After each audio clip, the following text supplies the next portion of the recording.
So hi there and good morning everyone. Welcome to the first lecture of information security. It would be great if somebody could confirm in the chat that you can actually see and hear me before we actually start with the lecture in a few seconds. You will see your chat messages pop up here in the top corner, I hope, if everything goes well.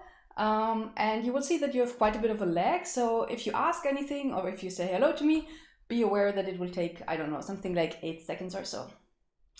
Okay, seems to be working.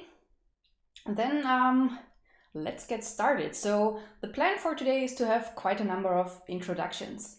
I first want to introduce the team who is doing this lecture, then the course itself, of course, how you get your grade and so on, what the goals are. And finally, in the second half, we will have a bit of a look at the first content. So, so the sound is a bit quiet. Okay, I'll try to speak up a little. Maybe you can also tune your own YouTube further up. So we will first talk about the general field that this course will be about, and then I'll have a few words about the first chapter that will occupy us or entertain us during October, which is cryptography. So first a few words about the title of the course, since you may have noticed it actually changed in the last few years. So the current title is just information security. So what does this actually mean? Obviously the first part, information, is the stuff that you have on your PC, that you have on your devices, your sensitive data, your identity, your credit cards, and so on. And you don't only have this on your machine, but you have this on quite a number of devices. It may be your own other devices or somewhere in the cloud.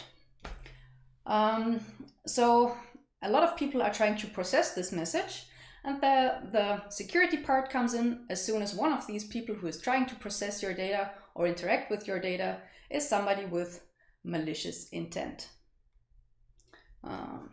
Let's see if the clicker stopped working. Yeah, it did. Okay, so there we go. As soon as we have an attacker, we can talk about security. Because the attacker can try to interact in one of the many roles of the people who are processing your data. They can also potentially interact with your data. And they cannot just do this in the official ways, but maybe they can also observe some side effects of what they're doing and manipulate what's going on. So this is when we go into trouble. And if you look at this picture, you can already see that there are several parts of this whole thing where we need to defend against such attackers. And this is why the lecture is split into 3 parts. In the first part, we're going to talk about cryptography, which is my own field of research, where the main question is going to be, how do we exchange information securely while everybody is watching? And this is the sort of mathematical perspective. So here we have a look at the mathematical algorithms that make sure that the data can be processed safely. However, it's of course not enough to just have a few algorithms that you can rely on. What you also need is a system where you can execute this securely. So this is going to be the second part of this course, where the main question is going to be, how do we perform computation securely while we are sharing a processor with some other tasks that are running and so on. And this is going to be the systems perspective, so related to everything that's going on inside a particular system. And finally, in the last part, network security, we have a look or come a bit closer to the application perspective, and we'll have a look at how we can actually establish secure internet connections considering everything we've heard in these other parts. And here we're going to come closer to actual tools, applications, and systems. And you will see this partition of the lecture in several places. So we have several lecturers and so on. So that brings me to the team. Who are we? Who is doing this course? So we have several lecturers. All of us are working at IAIK, an institute you already know. However, you've so far probably only seen one small part of what our research is about. Namely, you've probably heard us in the context of systems. You probably have been doing SLP, you are probably right now doing operating systems, and this reflects the systems perspective. We also have several other research areas at the Institute. One of them is cryptography, my own field.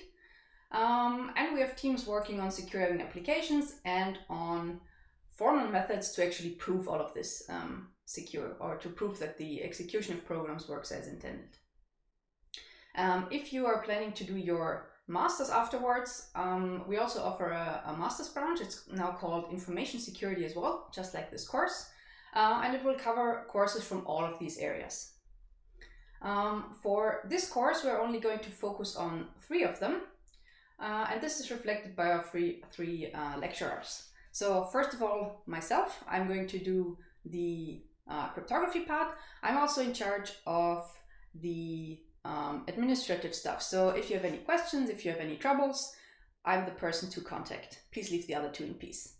I'm currently working as an assistant professor at IIK, and as I already said, mainly working on cryptology and privacy. So more specifically, I'm actually working mostly on cryptanalysis, which is the art of breaking ciphers. Our second lecturer is Daniel, whom I'm sure you already know. He's going to do the system security part.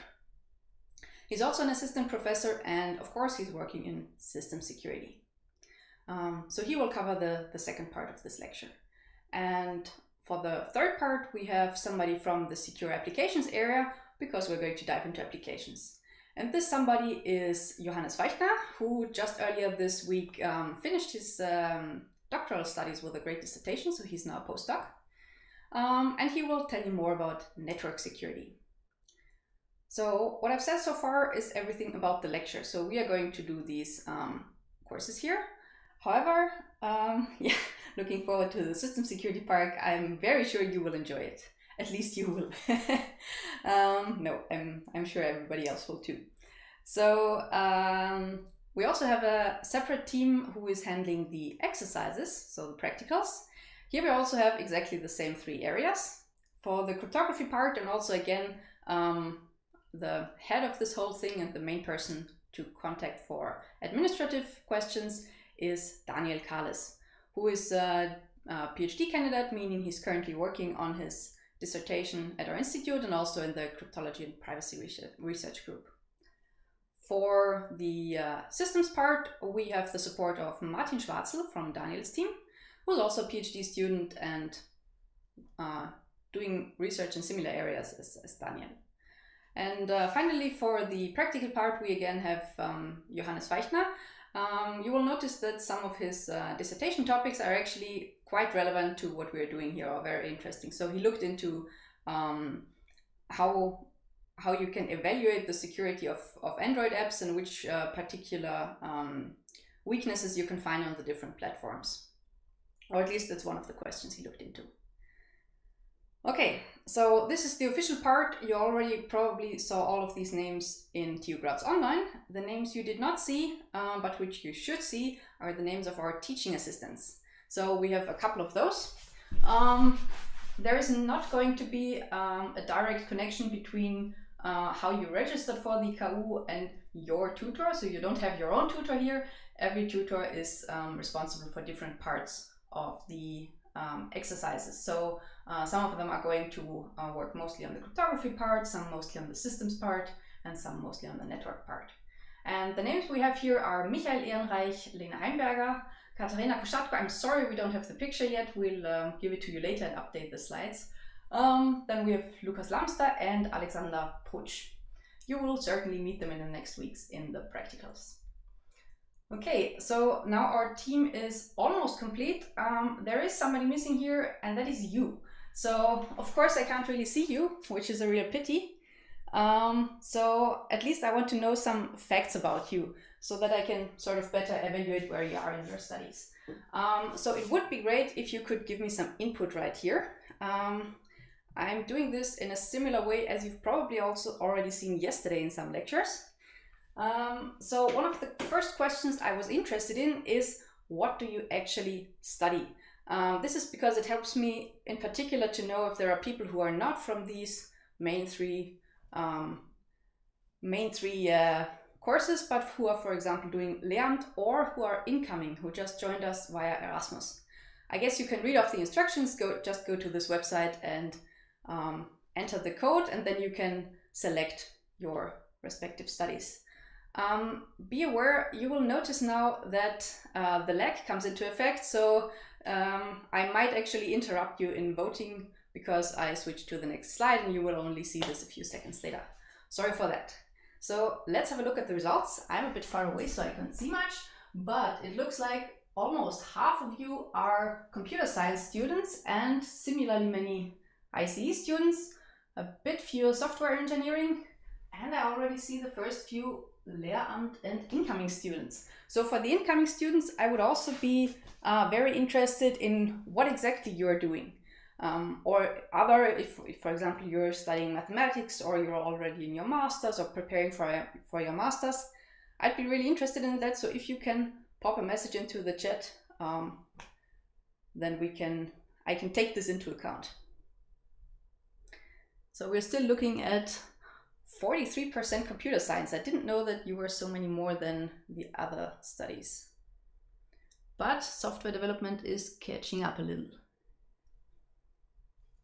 Let's just give this a few more seconds, but it seems that currently there are not really any more votes incoming. If you missed this part, no worries, we will see a bit more of this stuff later. Masters in Engineering, Mathematics and Computational Sciences. Okay, I'm impressed. So Engineering Mathematics, is this, this is probably you're an incoming student, and this is not a translation of some course at UGrads that I don't know yet, I guess. Okay, like applied mathematics, okay, great. So let's have a look at some other things I would love to know about you. Besides your field of study, I'd also like to know which curriculum you're actually in currently. So the thing is, you know that last year there was an update to all the curricula of computer science, ICE and software engineering, and quite a lot of things changed there. In particular, the name of this course changed. If you're still in the old curriculum, we will come to that a bit later, you might have to do some Anrechnungsfang.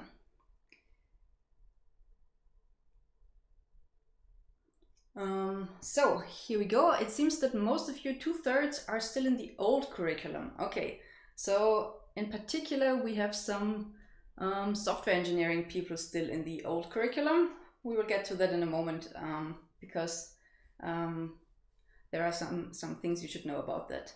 So there are some people who are either don't fit in these curricula, of course, if you're an incoming student, or who are not sure what you are studying. If you're in the not sure category, please look it up. It might be important. Okay. So it seems like the first impression is more or less going to stick. So 2/3 are still in the old curriculum, and it's more or less evenly distributed among the different courses, except that computer science seems to be a bit going stronger in the old one. Oh, here's somebody doing their AI masters. Okay, that sounds interesting. Okay, I guess the picture is not going to change much further, so let me interrupt that here and go to the next slide. There is one final question, which is maybe more important to yourselves than to me, and that is, how many other people do you know here? So this is a big downside of this online way of conducting things. There might be some of you who don't know anybody because they're new and who will not get to meet their neighbors sitting in the lecture hall. So if there are, oh, I see there are quite a number of I know nobody. So that means it might make sense for you to check out, for example, our Discord channel and try to get in touch with each other. So all the I know nobody people here, it would be great if you tried to get to know some people. You will, of course, meet at least one person for doing the exercises, but it might be a lot more fun and helpful if you try to meet other people. So since there are so many who know nobody, we might set up a separate group for that on the Discord server or something. And not many of you claim to know many other people. I actually expected that to be the strongest answer. Ah, well, okay. Welcome to computer science. Okay, that's it for now. I see there are still a few answers dropping in. Let's go back to the actual lecture. And I want to tell you something or a few things about this course, some administrative information. So first of all, I already hinted that there was some name changing going on in the last years. So in particular, in the old curricula, there was a course called Introduction to Information Security, or Einführung in die Informationssicherheit, so ICE for short. And this course is no longer offered, but this is the course that is still in the curriculum of about 2/3 of you, apparently. This was changed in the new curricula, which started last year, where the course is now called Information Security, or InfoSec for short.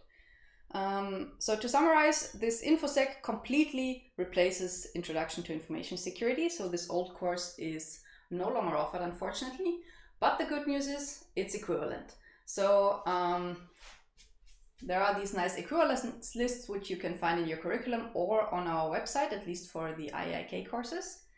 And here you will see that there are some differences between the different fields of study.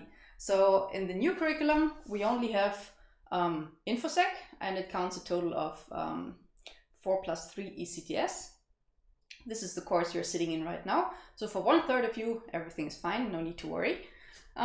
For the people still studying the old curriculum, you will have to anrechnen, so to transfer the grade of information security to the old Introduction to Information Security. As far as I'm aware, this will be more or less automatic, and you will have the same issue with several of the other courses, so you will find out the procedure.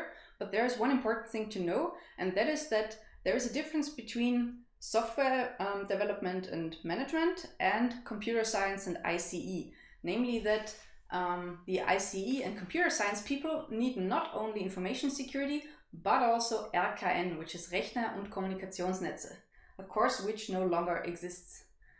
Camera is out of focus. Yeah, I noticed. I'm not sure why that is. Ah yeah, seems to be back to working. Thanks for notifying me. So what happens to the extra ECTS there?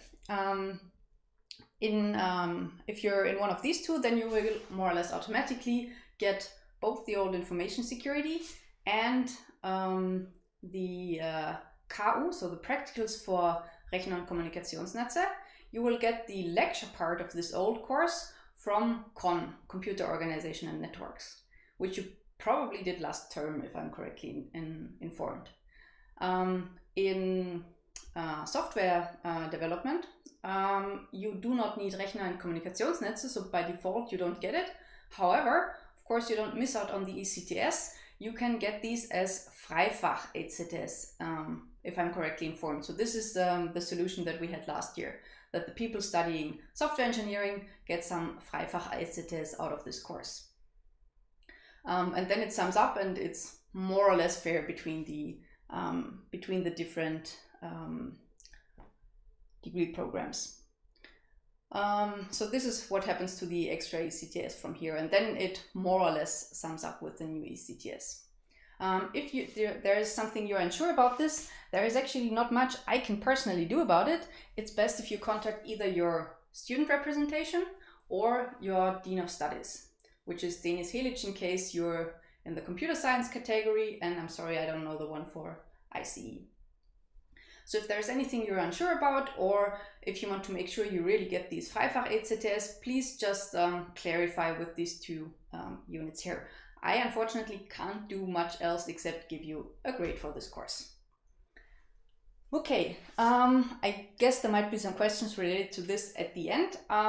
So if there's something I didn't answer now and you think I can answer, ask it at the end in the question session. Now back to this course itself and the question, when is it going to take place? So in your calendar you see that this should be about 9:30 to 12 a.m. So sorry everybody for having to stand up a little early. Actually, we're usually going to finish a bit earlier. So we will start on time, but we will stop a few minutes early, which is due to some collisions with other courses which are relevant for either the lecturers or for some of you. I hope this is fine for everybody. If you do have a problem with starting on 9:30 sharp, then either you can come back to us, and if there are many of you, we'll try to adapt something, or since this is on YouTube, well, you just drop in 15 minutes late and then rewind back. This way you will miss out on the interactive stuff though. So if you can, I'd really recommend to watch it live. After that, Of course, you can have lunch or whatever you like, but InfoSec will continue in the afternoon, namely at around 1:30 when the practical session starts.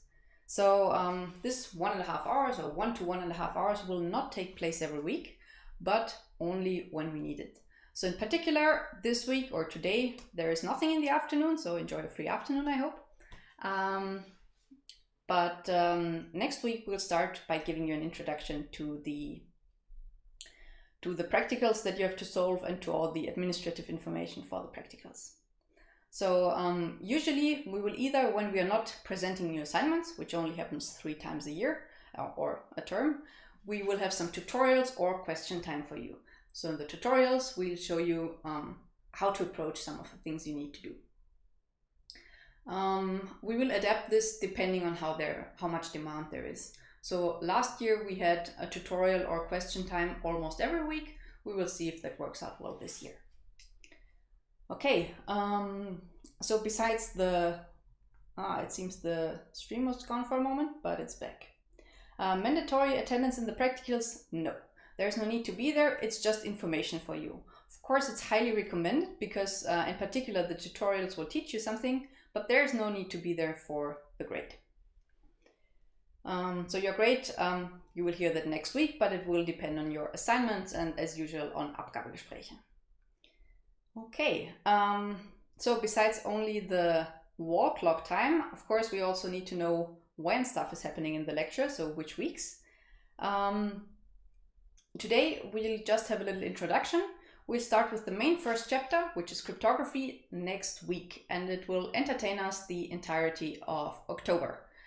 So you see here, to be announced, to be announced, to be announced. We will tell you which material in particular we will cover there and whether it will happen or not. Next week is already the kickoff for the first assignment sheet, and the deadline for that is in the beginning of November. So all of November will be devoted to system security. Again, starting with the kickoff of the exercises in the same week as the content starts, and then you'll have until 1 week after the end of this content block to complete the exercises. So these exercise sheets will usually draw on several of these individual lessons, but not so much on the last one. So you will have sufficient time to work on everything, no worries. Most of it is going to cover stuff from the middle lectures.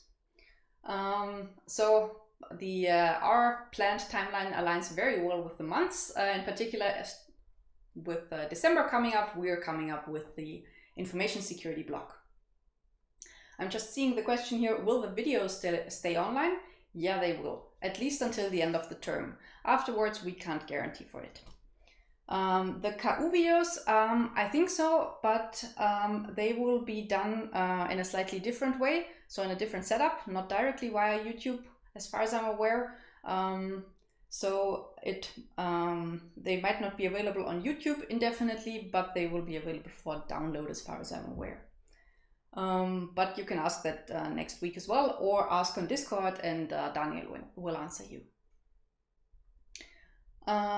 For the end of December, we probably will have a Christmas special, but we can't guarantee that yet because it's a bit difficult to execute right now. So this was a very fun live event the last years, but we'll see whether we can adapt that to the current circumstances. So this block will last until January, also with the deadline mid-January. There is a final conclusion lecture at the end, and there is a first exam date that you can take on the 29th of January. But of course there are also other exam dates coming up. I see the camera is out of focus again. There we are back. Okay, so the next exam dates, we've already reserved one for February and one for March. So you will definitely get to take your exam. So that's most of what I wanted to say on the timeline part of things. But of course, I also want to address the question of why this course is relevant or what our goals are here for you. So I've divided it by the different content blocks that we're going to take. And for the crypto block, my main goal for you is to afterwards be able to understand the security properties that crypto algorithms actually offer. So for this, of course, we will also have to look inside the crypto algorithms a little bit to get a deeper understanding. But the main purpose is that you understand what they can achieve and what they can't achieve, what they solve and what they don't solve. So that afterwards you're able to make an informed decision whenever you have to implement your own website, tool, whatever, so that you can properly apply a suite of crypto algorithms. For the next part, among the goals is that you should be aware of the potential risks when processing your data on some devices. And you should also be able to detect certain types of vulnerabilities so that you can fix them, mitigate them, which will also require that you know some of the isolation techniques and protection mechanisms that you can use to achieve this. I'll come to the prerequisites in a moment. Okay, and for the last part, this is the application part. It would be great if you could really get a deeper understanding of the attacks and defenses that are relevant in the context of networks and also mobile technologies and web technologies. So that in total, if you've done all of this, you really understand the security aspects on all application layers or abstraction layers of secure internet connections or similar applications.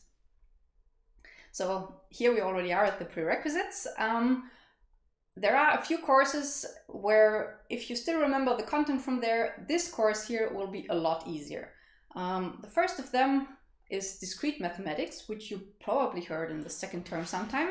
So in particular from there we will need a little bit of number theory, prime numbers and modular arithmetic.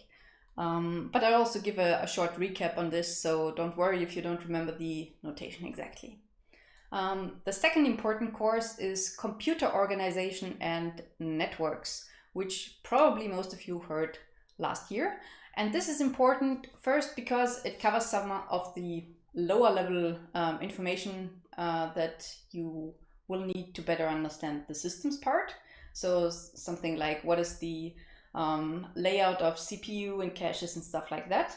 And the other thing is that the networks part is going to be really crucial, because this networks part is actually the first half of the previous Rechner- und Kommunikationsnetze lecture. And here we have the second part. So we will build on top of that. You don't need to remember all the details or so, but you should know your way about the different abstraction layers that you have in the network stack. So things like IP and TCP and TLS and stuff like that on top. So this layered perspective will be coming in very helpful for the networks part.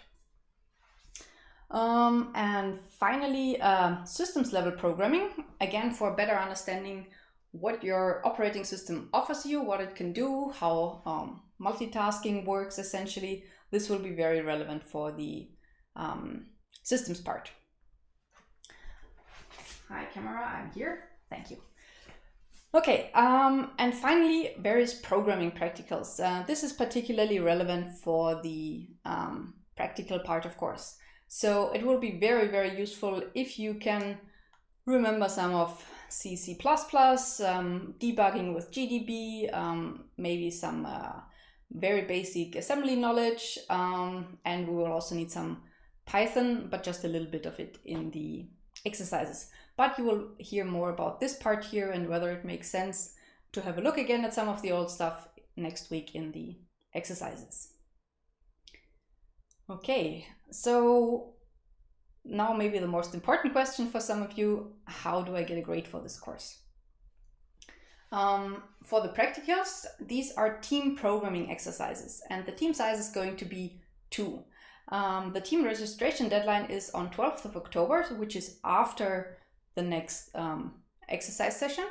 So if you start looking now for a team of 2, you will be easily on time to register your team after you've heard all the administrative stuff next week. There will be a total of 3 assignments. You already saw that on the calendar, and you will hear about that also next week. In particular, all of the grading information and so on. Please don't ask questions on that now. This will be the content of next week. So this is for the KU, and for the lecture, there is a final written exam, which takes 90 minutes, is closed book, pen and paper. The questions are in English, as is all the content in this course, but we're also fine if you answer in either English or German. And as announced, the first exam date is the 29th of January. We've also reserved a lecture hall, I think for the 26th of February or something, but this is not confirmed yet. It will be in TU Graz Online as soon as it's confirmed. And in March, somewhere near the end of March, we have another date. You already find these in TU Graz Online. There you will also see that the participation limit, so the Teilnehmerzahl limit, is relatively low, so lower than in the last years. We have about 80 seats per exam date. This is due to the coronavirus guidelines, of course, and due to the limited lecture hall capacity we have available. So this means in particular, please don't just register for the first slot, stay registered until the registration deadline one day before the exam, and then deregister last minute. This is really unfair for the people who really want to take the exam on that date.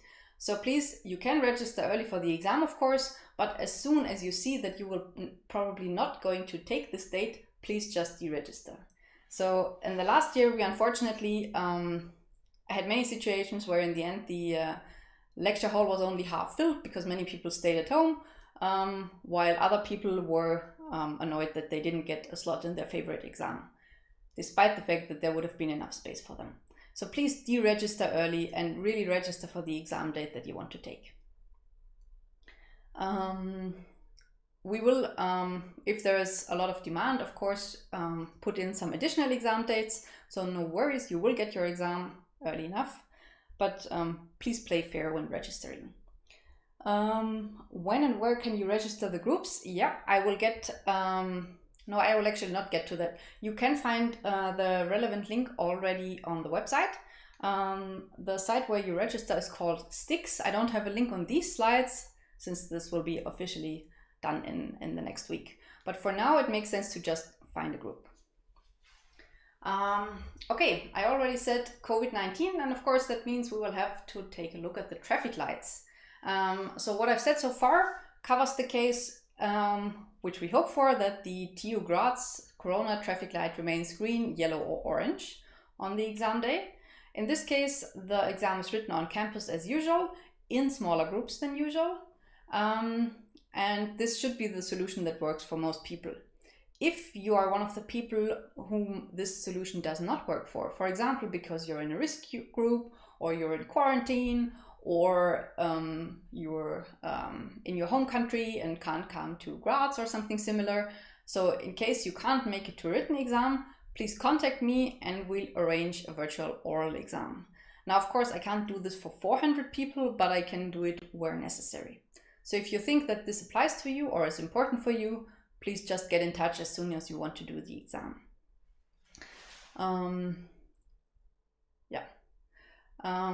And so these virtual oral exams, you get exactly the same sort of questions that you would get for the written exam. The only difference is that we discuss your results instead of you writing them down. And we do this via WebEx or some similar video meeting service.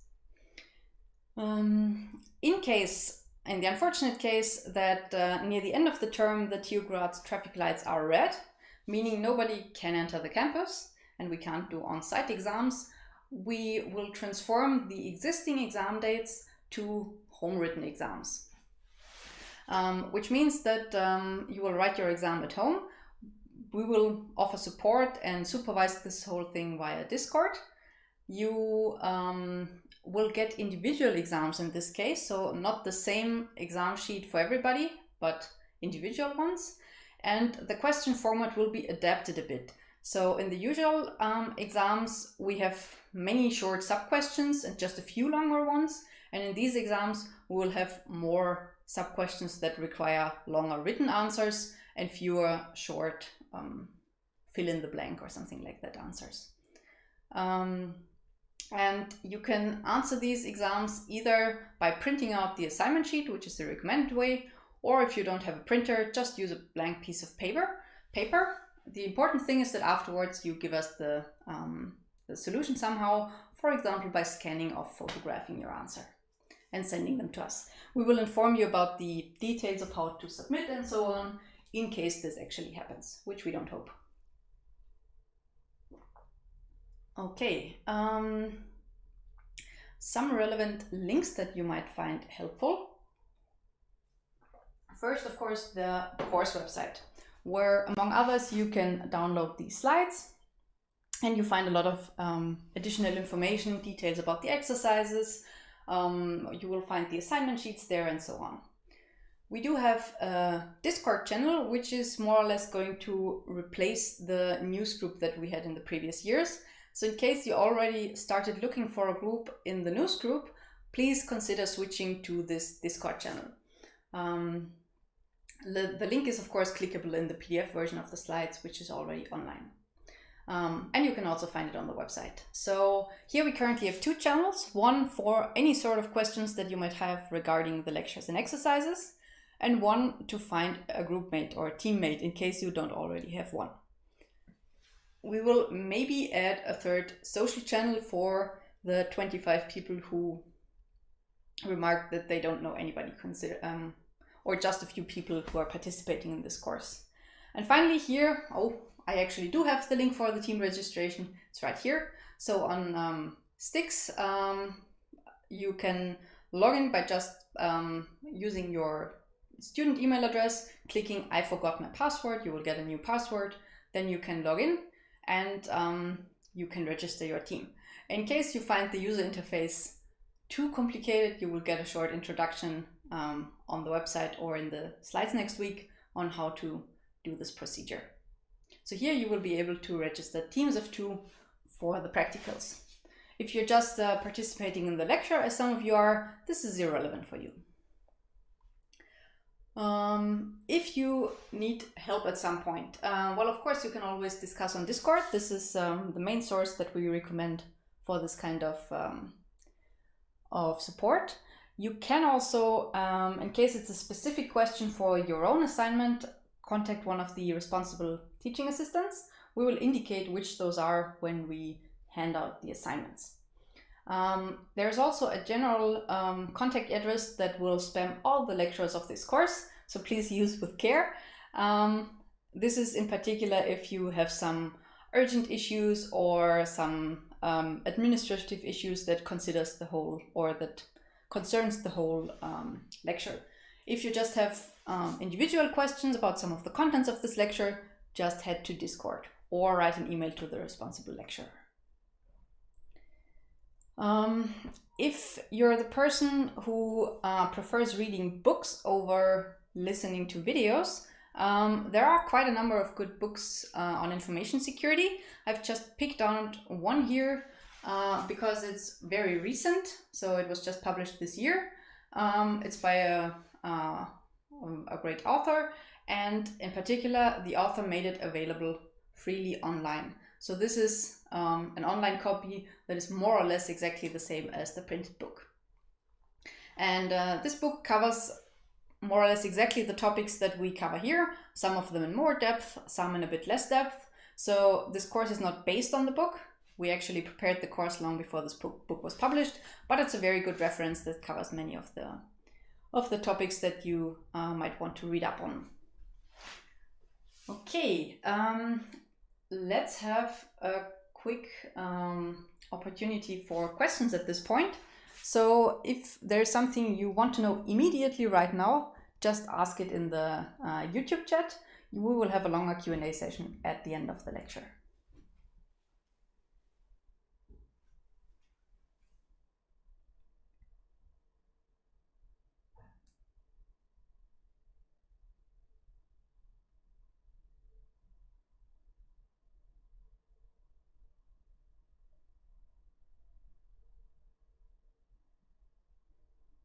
Okay, I guess that means taking into account the lag and the writing or typing time that you might need, which is probably not very long. I guess this means there are no immediately urgent questions. Oh, there are. Is it necessary to have groups of 2, or can the practicals be done alone? Yeah, they can be done alone, but we wouldn't really recommend it. So in particular, if there are several single member teams left at the end, we might ask them if they would like to merge together. So if you're absolutely certain that you want to do it alone, you can, but we really don't recommend it.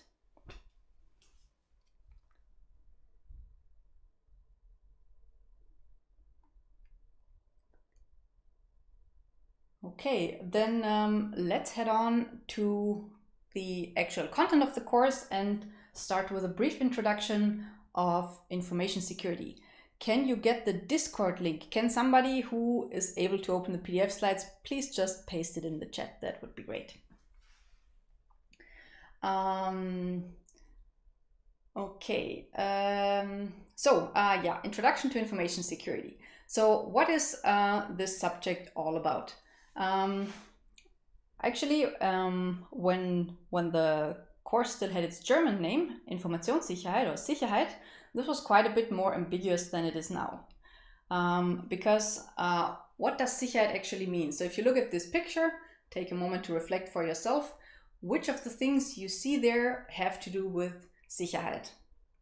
There are actually several different senses of this here. There's just in the background another question, whether the course is in the Teach Center. No, it's not. We're just using the course website to transfer information. Okay, so Sicherheit. In the meantime, you may have spotted some things which correspond to some different senses of this word, and which are actually translated to different terms in English. And the first of them is safety, and the second is security. So what's the difference? The helmet, for example, is something related to safety. This is usually when we're talking about the health of the user of the system, so how safe it is to use, whether there is any danger of getting injured. This is just for things that happen by accident. We get to security, such as, for example, the lock that we're using here to fix this bike, as soon as we have an adversary entering the picture. Because as soon as we have an attacker or adversary with malicious intent, and we're not talking about accidents anymore, we're talking about security. So one of the differences between the two words is the cause. So the one is more by accident and the other with malicious intent. But the second thing is the sort of effect that it can have. So safety usually only means personal health of the user, whereas security encompasses quite a number of other security properties. We will of course see some of the examples for this. So it does not always have to be focused on the user. It more often reflects to information, which is why the course is called Information Security. So where does this word actually come from? And what does it mean if we translate it literally? So security is from Latin securitas, which is in turn composed of two Latin words, sed, meaning without, and cura, which is related to care and means something like care or anxiety. No, it's not Daniel stealing my bike, but he did try that as well. But it's Daniel's pullover, I think.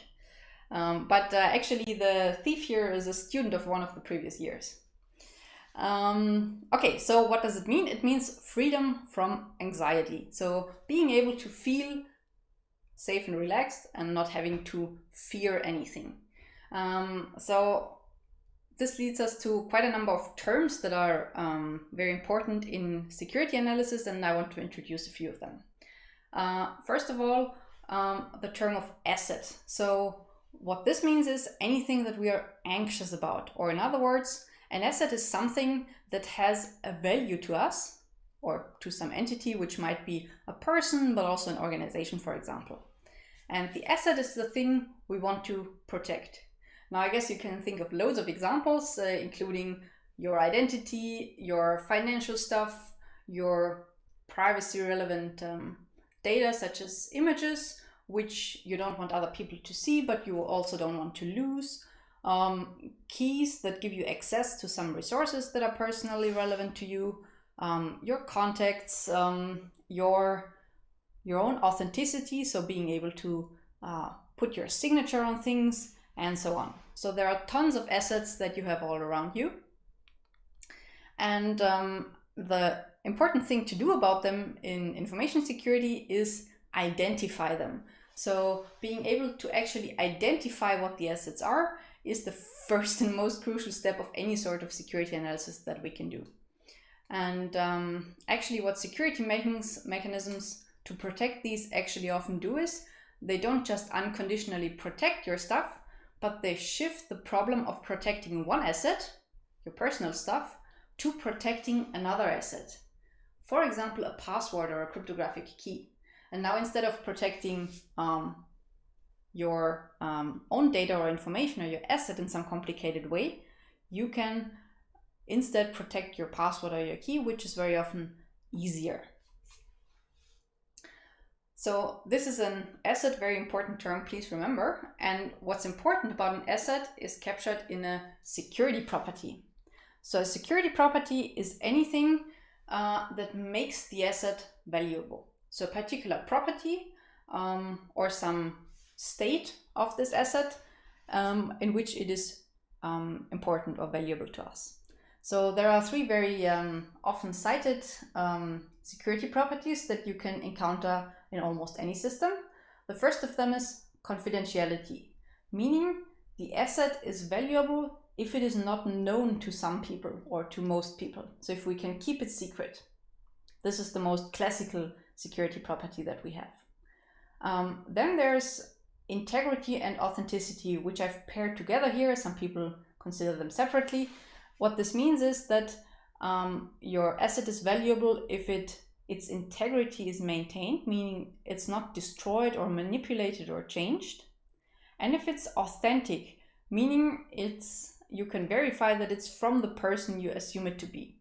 In case of information, these two are very often the same. So if you receive some message, this message is authentic if and only if it also its integrity was not endangered. So for example, if you download a file and somebody is able to flip some bits in there to destroy its integrity, then of course this file is no longer authentic. In some other contexts, these mean different things, but here from the cryptography perspective, I've grouped them. And finally, there's availability, which is actually also very relevant for many assets, which means it's valuable to us if we can use it, if it's available. So something that destroys this availability is, for example, a DDoS attack that makes the service unavailable for the honest users. These are the three main ones, which are often called CIA properties, where some people mean the A to refer to availability, and some mean authenticity, and some mean both, whatever. But CIA is a good thing to remember. But there are, of course, tons of other properties, and I've listed some of them here. So one of them which is not to be confused with confidentiality, is anonymity and privacy. So whereas confidentiality means that a particular piece of paper or piece of information remains hidden from other people, anonymity is more a property of the user of the system. So sometimes it's okay that the information itself is visible to everybody, but the information who originated this information remains hidden. So, or some particular piece of metadata remains hidden. And privacy, of course, means a whole lot of things, but also very often means either anonymity or confidentiality of some of our data. Then there's things like non-repudiation. In German, this lovely word is translated as Nichtleugnbarkeit. So what this means is, in some systems, it's important that a user cannot deny having set a particular action. So for example, if you sign something, you shouldn't be able to later deny that you actually signed this document. There's things like commitments, which also means that ahead of some time I commit to some data. So I fix, for example, which lotto numbers I'm ticking, and then a bit later I actually open this commitment and verify it somehow. So it makes no sense if I can choose my lotto numbers after they were already drawn, for example. So I need to commit to them first by making my ticks and sending it in, or I have no idea how this works, but this is a good example of commitments. or some things are bound to time, so they're only valid at a certain time and place, for example, and so on and so on. So if you have a look at the book recommendation that I posted earlier, you will find a huge discussion of different sorts of properties, where they're relevant, and so on. But for now, we'll stick to this little list here. So now we've defined what we want to protect. Now it's the question, what do we want to protect it from? And there are a few terms here that sound quite similar, but that means something slightly different. The first of them is a threat. So a threat is any potential violation of a security property of some asset. And the sum of all the possible threats describes everything that could possibly go wrong. So that could lead to a violation of security properties. And very often it makes sense to structure these threats in some way. So for example, if you think about the integrity of your house, what are threats? Threats are that a burglar could, for example, enter your house and steal something. This is one type of threat. And this now has several subtypes, like the burglar could enter through the door, or could enter through the window, or could go into the garage and steal my bike, or whatever. So very often there are so many threats that it makes sense to group them in some sort of tree, where you have some broad general directions and then some individual subversions of this thing. So what's your job if you're working on information security? You try to add protection mechanisms that minimize these threats, that minimize the attack surface that is left. So you're trying to prune the attack tree that you set up. And you repeat this until you're okay with the remaining threats and you find them acceptable. You find them acceptable either because they're very unlikely to occur compared to the impact they have, or because their impact is low. And you try to do this for all threats, and then at the end you have a minimized attack surface, fewer threats, and ideally you also write this down in some form so that you can clearly communicate with each other what you're talking about. So this is potential things that could go wrong. Oh, we have somebody who wants to join the lecture. Say hello to Kat, who is going to accompany me now while I'm talking about what actually enables something to go wrong. So a threat is something that could go wrong. A vulnerability is an actual flaw or weakness that can be exploited by one or more threats. So some bug that could help you to actually realize or instantiate those threats. So what should you do? Or how can you avoid that vulnerabilities happen? Well, one thing to do, is to stick to established security mechanisms and use them correctly. So, and finally, of course, you also test and verify whether you actually, whether these security mechanisms actually work. Okay, so that's a bug in the system that could lead to an actual attack. So an attack refers to a concrete attempt to violate one of the security properties of an asset. So this is the first place where an attacker or an adversary actually enters the scene. Kitten really doesn't want to leave the spot. Okay, then she can stay there. Okay, so this is where the adversary comes in. And of course, you also prepare for this, not just by trying to minimize threats beforehand, but by also accounting for the situation that an attack could actually happen. So for example, by, kitten, this is really not so comfortable. By preparing for the situation that things could go wrong. For example, by including update mechanisms so that you can fix vulnerabilities afterwards, by including some sort of logging to actually be able to find out what went wrong or when something went wrong. And finally, of course, providing actual patches. So there is no use if you have this update mechanism if you don't also use it. And inform your users about anything relevant that you change.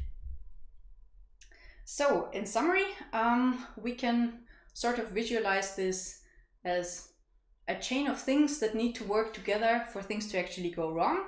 So first, there must be an asset that you want to protect. then there are some threads that could actually go wrong. There could be some bugs or mistakes that allow these threads to happen despite all the minimization measures that you did. And finally, if the attacker actually finds this vulnerability and finds something useful to do with it, you get an actual attack. And your job, if you're working on anything remotely close to information security, is to try and break this chain somewhere at some spot. So to avoid that one of the things leads to the next. And breaking the chain would also be a great keyword for a break. So I think I didn't explain that in detail earlier when I announced the time schedule, but since this lecture is pretty long, a total of 120 minutes, we usually do some small breaks in the middle, so something like 10 minutes or so. In case you think you don't need a break, I have some great alternative for you to do, and that is to take this little break quiz that we prepared in case the clicker actually shows it. I can also paste the URL in the chat in a moment, or you can already click it in case you're on the course website and already found the PDF there. Maybe somebody can also paste it in the chat and is faster than I am. Otherwise you will receive it in a moment. So what does this break quiz look like? I'll show it to you in a second. So you here have a document where you're going to play this quiz in teams. There's not going to be a real evaluation afterwards, sorry, but it should still feel your break if you don't need one. You choose your team by simply choosing a number between 0 and 9, and this number is your team. So of course you're not going to know your teammates, but oh, YouTube chat doesn't seem to like links. Then maybe a good alternative would be to paste it in the Discord channel maybe. Otherwise, this is a little snack that I didn't predict. Maybe in that case it's best if you go to the course website, eik.tugraz.at/infosec, and there you can click on the slides, and there you can then click on the links. Sorry for this inconvenience. And those people who are on Discord, maybe somebody can post the link there and I can also have a look. So anyways, if you are able to open the document, you will then see a couple of questions which look something like this. Let me just see which window I'm in right now. Mouse is not working properly. So here we go. So you see some questions like this, which has 10 answer slots. And your job, if you're in team 4, say, is to make sure that there is some answer or some idea relevant to the question in this slot after the end of the break. Your answer should be unique, so even a correct answer is not great if somebody else has the same one, so please play fair on that and try to collaborate on this. And yeah, that's about it. So at the end we'll have a quick look through the questions.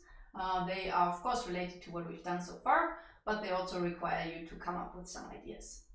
And please collaborate in your team and make sure that everything is filled afterwards. I'll, in the meantime, try to find some more ways to share this link with you. So link kopieren, okay. And let's try to paste it. Let's try if I can paste stuff in the YouTube chat, which I'm not sure about. Oh yeah, it does work. Oh no, yeah, it does work. Okay, so you can't click it, but at least you can copy it. There we go. And let's just wait a few more seconds to confirm that you're actually able to open this thing. You don't see the link in the chat, okay. Then maybe I can see if I can post it on Discord.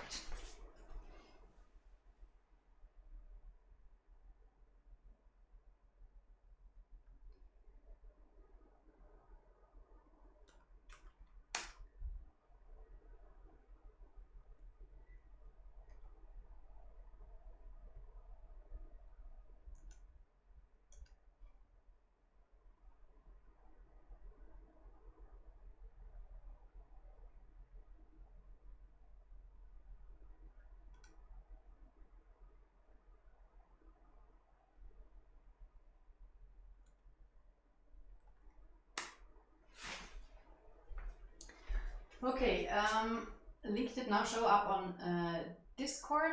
The video description, yeah, I'm not sure if I can edit that from where I am right now. Let's see.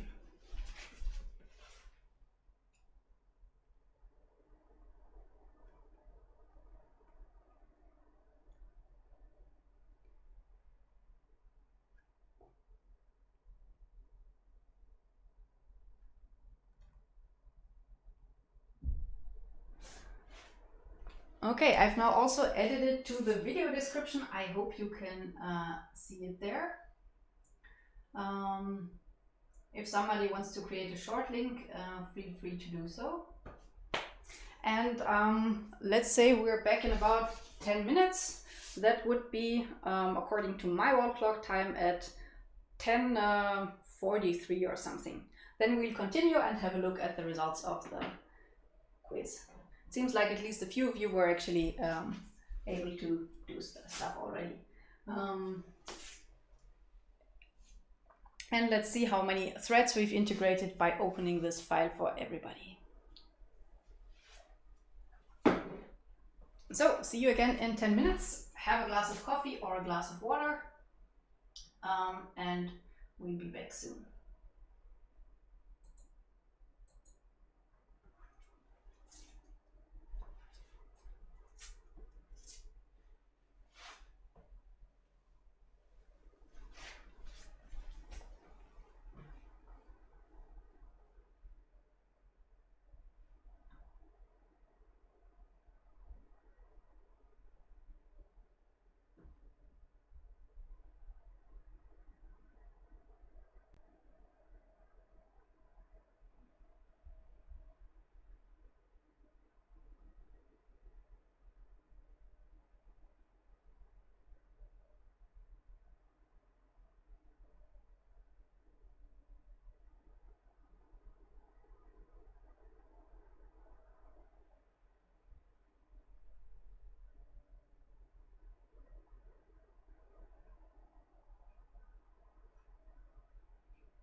cat very much approves all your pro cat messages in the dog question. You might be able to hear her purring, I'm not sure.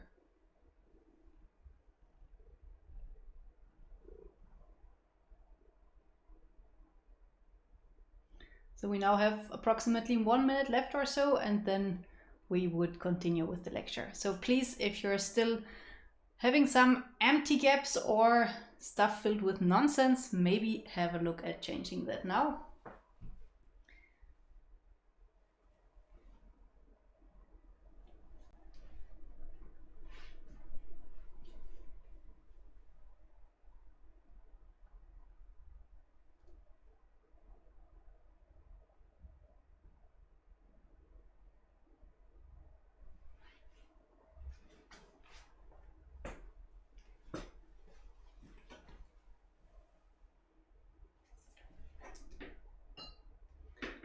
Okay, so my clock says it's 43, so let's have a look at the masterpiece that you created in the last few minutes. So what do we have here? First, a number of, or quite a bit of energy went into the dog question apparently. But let's have a look at the relevant questions. So the first one was for security properties, like we've already heard a bit earlier. So what do we have here? Confidentiality, sounds great. The user, well, that's a bit vague, but okay. Authenticity also sounds great. Sonderzeichen, not so much. Privacy, great. Confidentiality, oh no, we have a number of duplicates here. So it appears that you could all remember confidentiality, but not too many of the other ones. But somebody has non-repudiation there at the bottom, even spelled correctly. Great job. And authenticity and integrity, of course. So sorry for all the confidentiality groups. Maybe some sort of adaptation to what the others wrote would have been great. But yeah, at least most of this sounds good. And yeah, maybe you also want to save the document at the end so that you have some thoughts that help you while preparing the exam. What are some examples of assets linked to your mobile phone? Contacts, absolutely. Phone number, absolutely. Face ID and passwords, yep. Cryptocurrency keys, if you do that sort of things, then yes. Photos, insider trading data. Okay, now it's becoming more interesting because we're going towards business use cases. Session keys, yep. Pornhub URLs, yep. What's that? Fingerprint face messages, so lots of duplicates, but GPS tracking data is new. Private pictures or just pictures, both of them, yep, with different sorts of security properties. And yeah, personal pictures again, so I think the pictures occur a bit too often, but most of the answers sound great here. And of course we have some fantastic audience down here. Oh, there were more of them. Somebody deleted them. Okay, we have 2 left of them. That's fantastic. What are examples of password management strategies and potential vulnerabilities of those? Use your mom's name.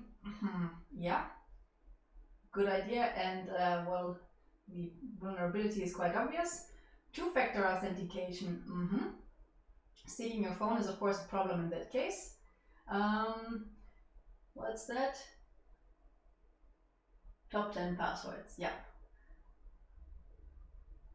Use of personal data, I'm not so sure about. It's a bit vague, but probably that means something like the birthday date or something. It's interesting that this doesn't seem to have any potential vulnerabilities, because it does, of course. Using the same password for everything, yep. Password manager, only protected by one password, yep. So if you lose that, or if somebody manages to recover it, then they have a nice collection of all your passwords in one place. So this is a risk, for example, with great impact, but probably relatively low probability if you choose a wise master password. Using only numbers and not using special characters is an interesting sort of strategy. Definitely easy to find. Same password manager, we already heard all of that.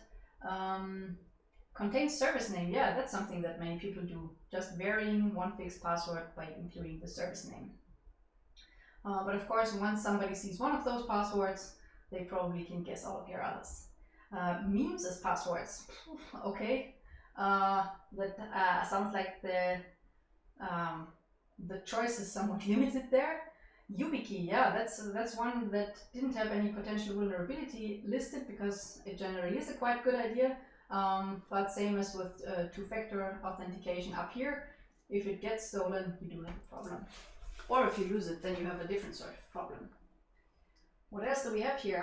More audience and a friend who bought a smart speaker and what potential threats come out of that. Invading privacy, that's very general but also very true. Selling all the data to Amazon, well, it's probably not a good business model because Amazon probably already has that sort of data.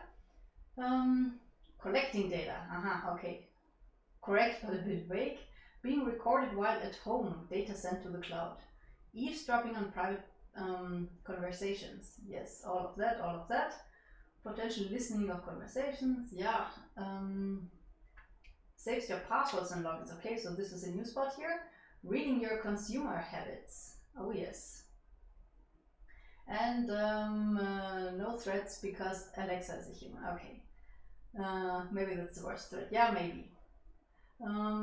So what are examples of security threats related to teaching this course?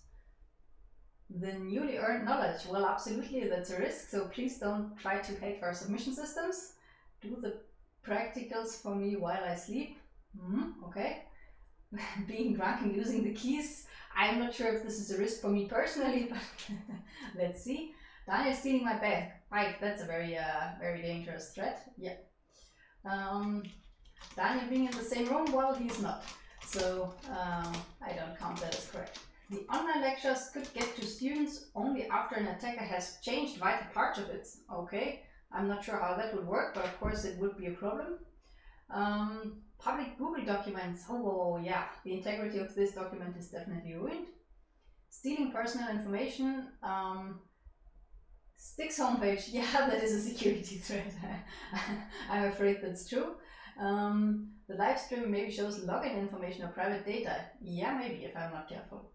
And an attacker would now know how I look. Yeah, I mean, that's a threat that's the same as, or more or less the same as in the live audience, but yeah, still not pleasant. So number 9 disappeared apparently. Which number did you pick? Okay, that is not a very useful result. What I was expecting here is approximately what we see with number 7, namely that some of the choices are quite a bit more popular than the other ones. But of course that escalated a bit and is now not really useful to evaluate. Okay, we're done and Bird is happy about that. And we have some final important announcements, such as feeling like it's a Monday. Yep. I agree on that. And Cat, there's a fishy for you. Look, isn't that great? Okay.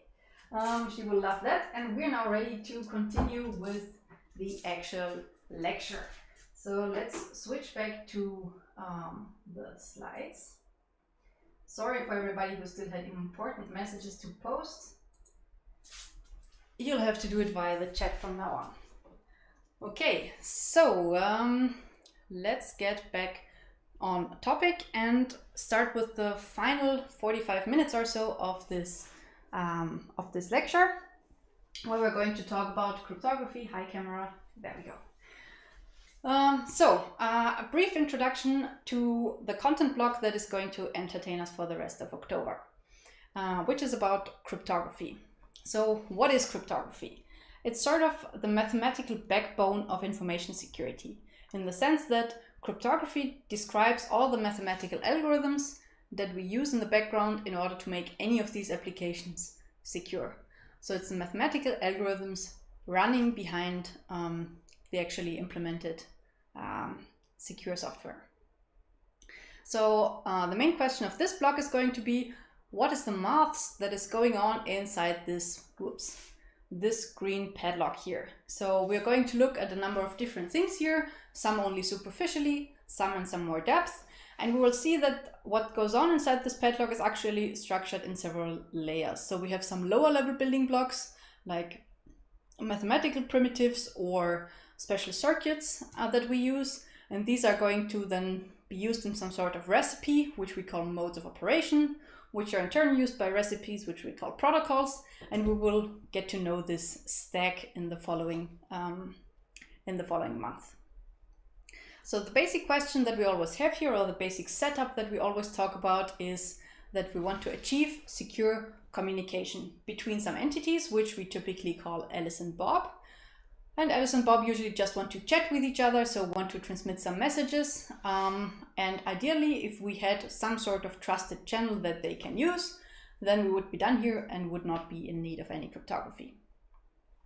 Unfortunately, there's somebody else who wants to join in the game besides Alice and Bob, and that is Eve. So Eve, short for eavesdropper or manipulator, is some malicious additional entity who wants to interfere with this communication, making the channel that we're using untrusted. And cryptography is the mathematical part of what we can do about this. So what we do is we introduce an additional asset, the key typically, and feed this key together with our data into some sort of algorithm. In the simplest case, this is an encryption algorithm and a corresponding decryption algorithm, both of which process first the data and our new asset and transform it into a format which in the simple case we call the ciphertext, that we can transmit over this untrusted channel. And the goal is to do this in such a way that no matter how much Alice eavesdrops or manipulates, she cannot break the underlying security properties. So for example, eavesdropping would be against confidentiality and manipulating would try to violate integrity. And this is what we are trying to avoid by developing corresponding algorithms here. So some basic terminology, some of it I've already used on the slide here, but here is a short write-up.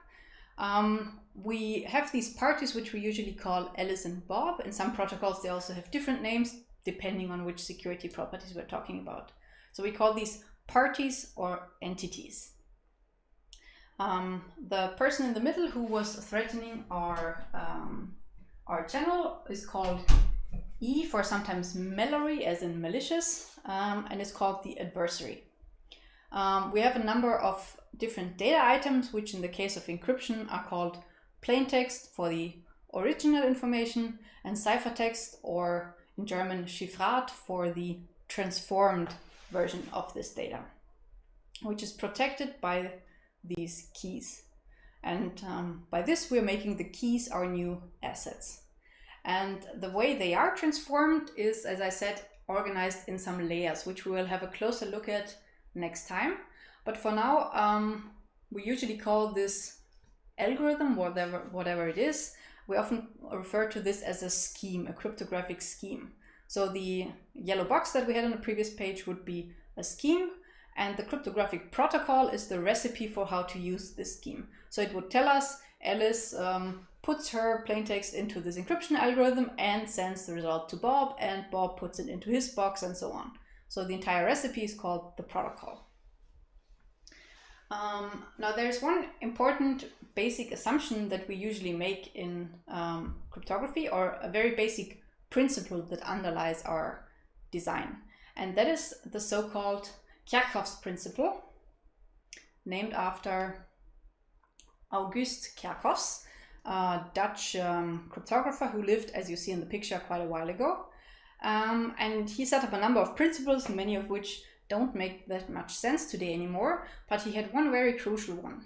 And that is to say that in any system we design, we should consider the algorithms public, and the security should be entirely based on the secret keys that we are processing. So the secrecy of the algorithm should not be a prerequisite for the system to work. This principle was phrased in a slightly different but similar way also by Claude Shannon, one of the absolute pioneers of information theory and also encryption. And this is also known as Shannon's maxim, and he stated that we should always assume that the enemy knows the system. So these principles are more or less interchangeable, and they're the absolute opposite of security by obscurity. So security by obscurity would be the approach that our security relies on the actual system or algorithms being unknown, instead of transferring this role of new secret asset to the keys. So what are some advantages or disadvantages of this principle? So first, maybe a small or a disadvantage, a potential one. Of course, if we do publish our algorithms, we do give an attacker more information that they can exploit. So if our algorithm was weak to begin with, then publishing it is, of course, just inviting somebody to break it. But on the other hand, and this is an argument similar to open source software in general, if we publish it, of course, if we give way more people the chance to evaluate it, to analyze it, and to publicly analyze, so to publish analysis of these algorithms. And of course, this raises our trust a lot more than just claiming we have this algorithm, but we won't tell you what it is. We can't tell you anything about it. There are, of course, also many practical implications of these decisions to make the algorithms public. And one of them is that in the times before this was the rule, so when security by obscurity was still more or less the main maxim, this, of course, put a lot of danger on the people actually designing the algorithms. So, for example, I don't know, if I'm king something and I want a new way of decrypting my data, I would engage some cryptographer who would design it. But this would, of course, afterwards be very dangerous for the cryptographer, because they now possess knowledge that might be personally dangerous to them, because there are people who don't want it leaked. So as a cryptographer, I'm pretty glad that this is now more or less the accepted approach. You will still find many places in industry where this is not the case, or where security by obscurity does still have its place. But it should be considered very, very carefully if you do. Another thing that makes this very important is that protecting the keys, which are just small pieces of information, just a few bits or a few hundred bits or a few thousand bits, protecting these and exchanging them if something is broken is a lot easier than having to exchange or hide the algorithms. So there are many, many arguments in favor of this principle. So the enemy knows the system. Now, you are, of course, not the enemy, but you may still know some systems. So it's time to wake up again a bit and interact a little by telling me if you already know some encryption algorithms. It seems that, yeah, it shows up now. Okay, so here I'm waiting for your inputs again. Are there any crypto algorithms that you do already know? Maybe not know what they look like, but you do know their name because you've seen it somewhere.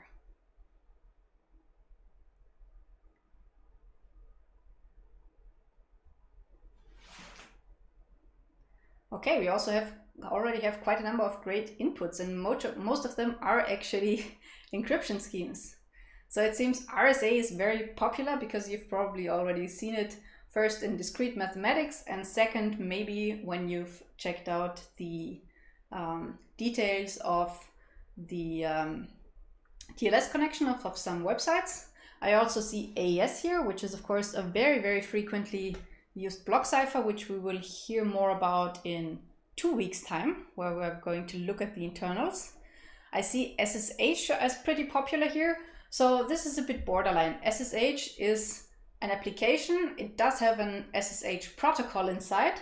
So the protocol is a cryptographic algorithm, but it's not really a sort of encryption scheme or something like that.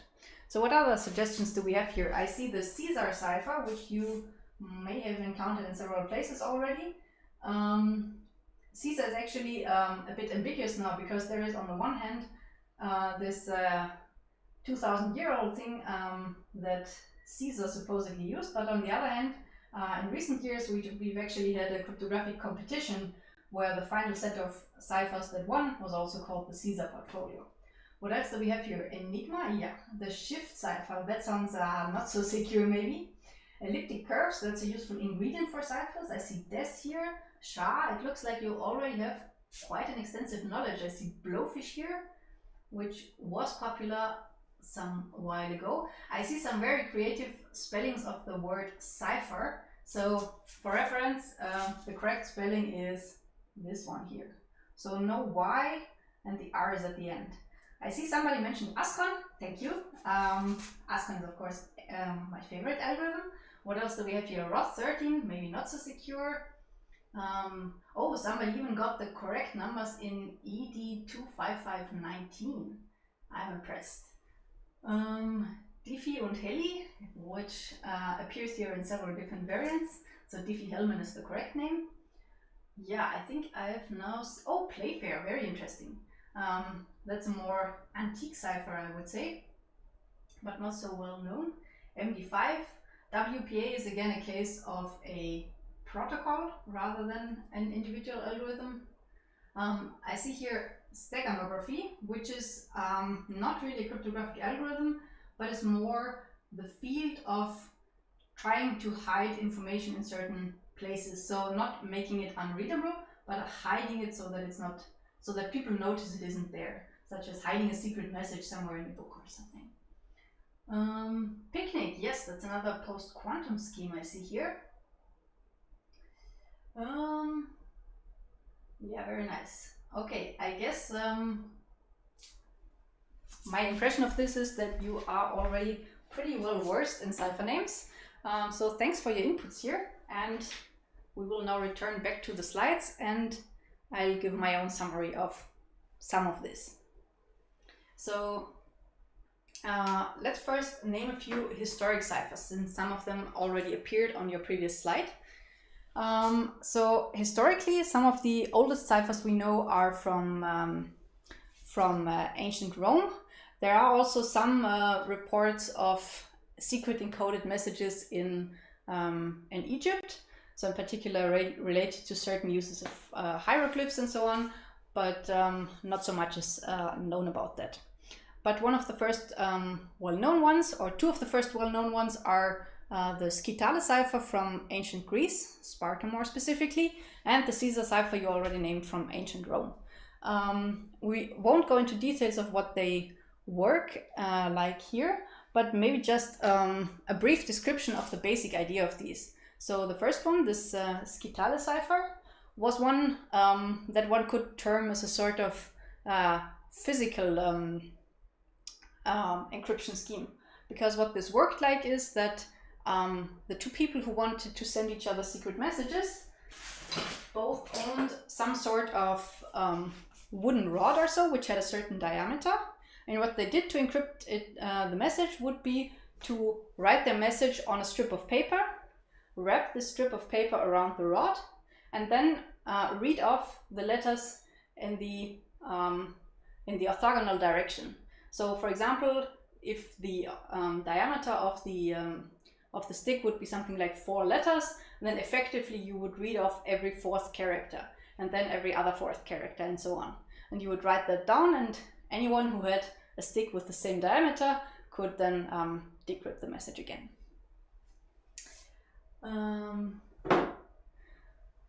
So this is one of the oldest schemes. Caesar is another one, which simply consists of writing down your message and then shifting each individual letter that you have in there by a certain number of positions in the alphabet. Classically, by exactly 3 letters. In that case, of course, this scheme would sort of contradict would definitely contradict the Kerckhoffs's principle that we saw earlier. Because shifting every letter by a fixed position of 3, there the algorithm is already all the secret that there is. As soon as you know the algorithm, you can decrypt anything. If you change it to some variable amount, then this variable amount turns into the key, and you do follow the principle, but of course you don't necessarily have a secure cipher, since the number of keys you can generate is pretty low. What are some other ancient examples that we know?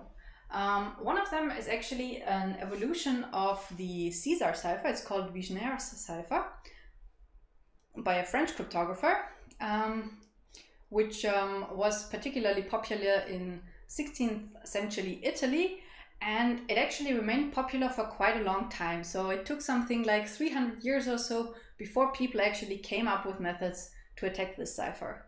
And this is despite the fact that it's actually very simple, because what it does is, it's like the Caesar cipher, but it doesn't apply the same offset to each letter. So instead of turning every A into D and B into E and C into F and so on, it defines a password, and this password defines the offset that you shift by. So for example, if your password is cat, then you would shift every first letter by 3 positions, because C is the third letter in the alphabet, A is the first letter, so you shift every next letter by 1, then every one by the next one by T. I don't know which letter that is, but you get the idea.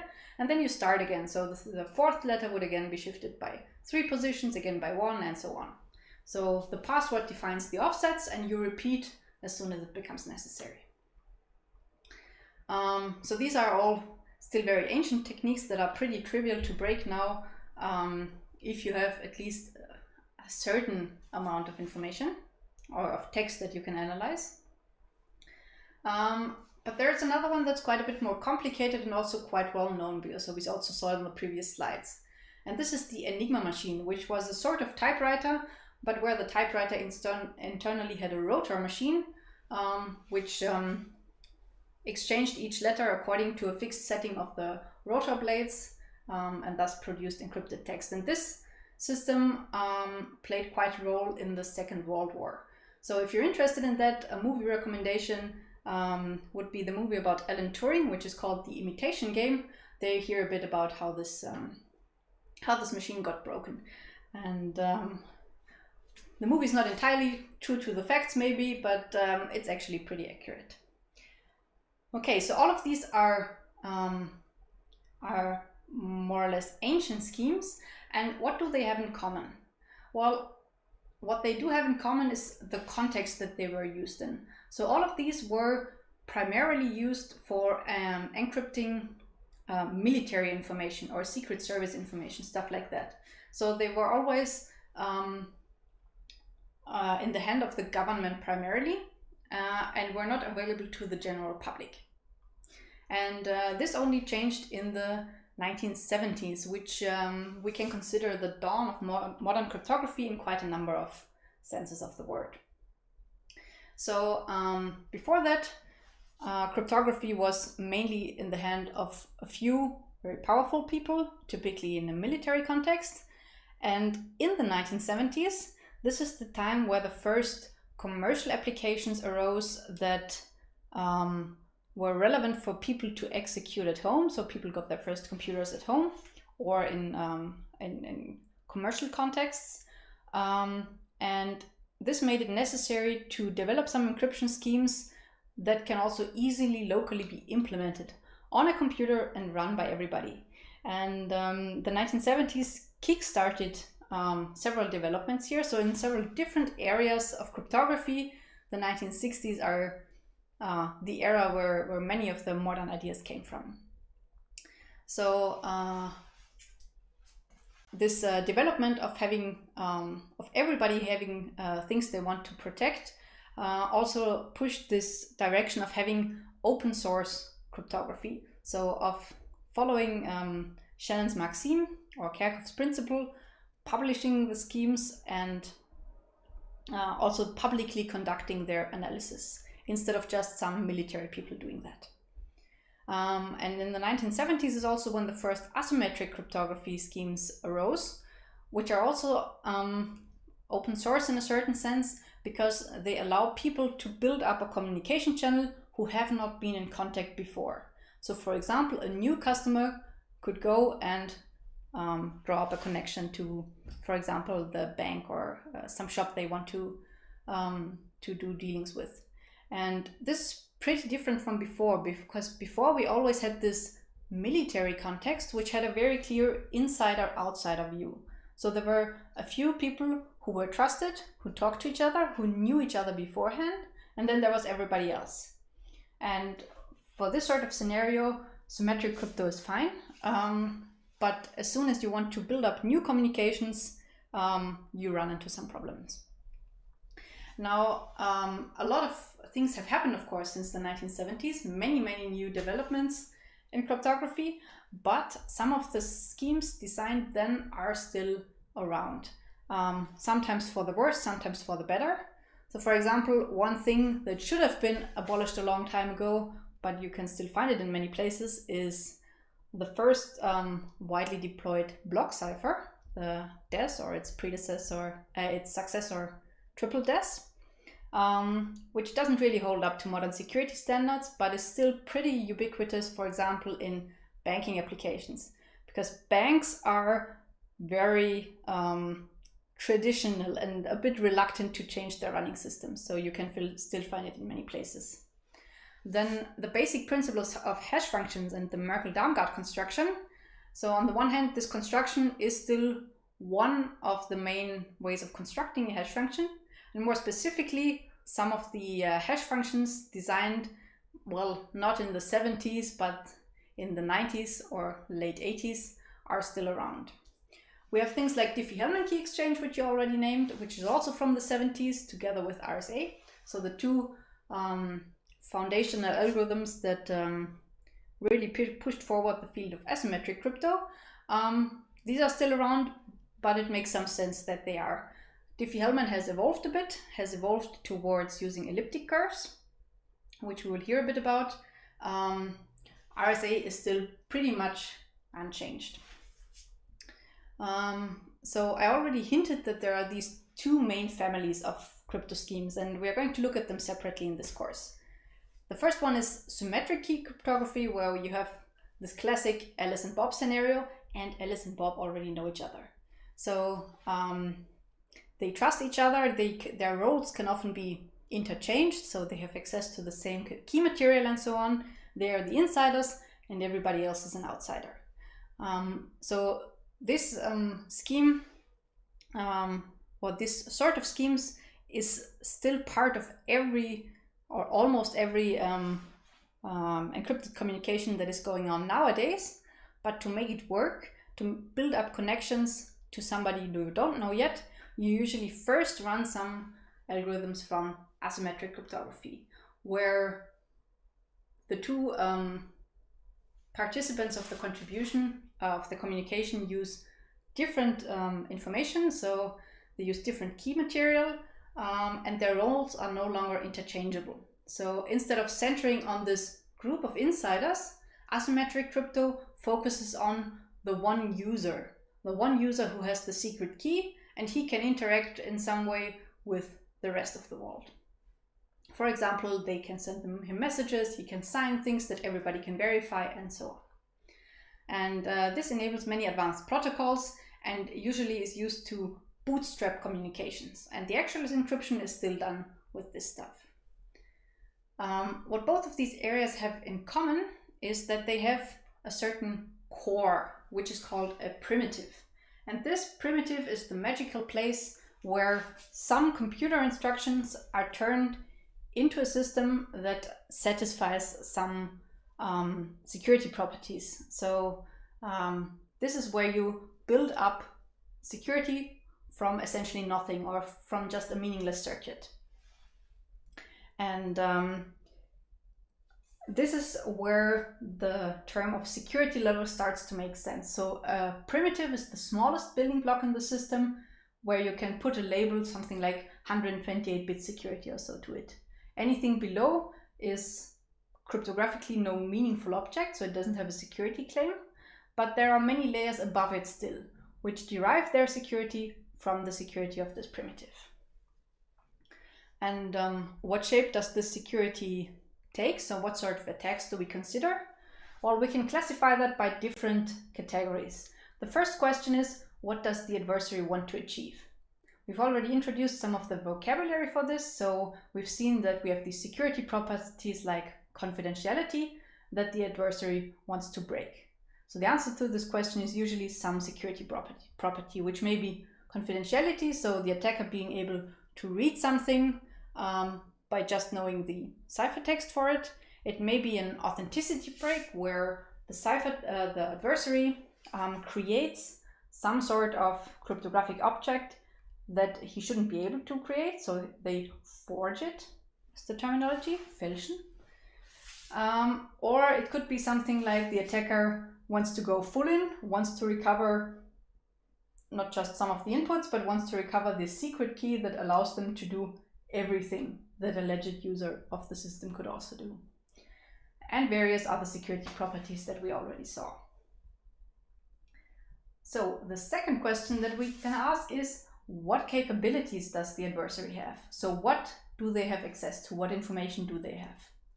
We already clarified that we usually assume that the attacker knows the box, so knows the algorithm that is executed. But the question is, which additional information do they have access to?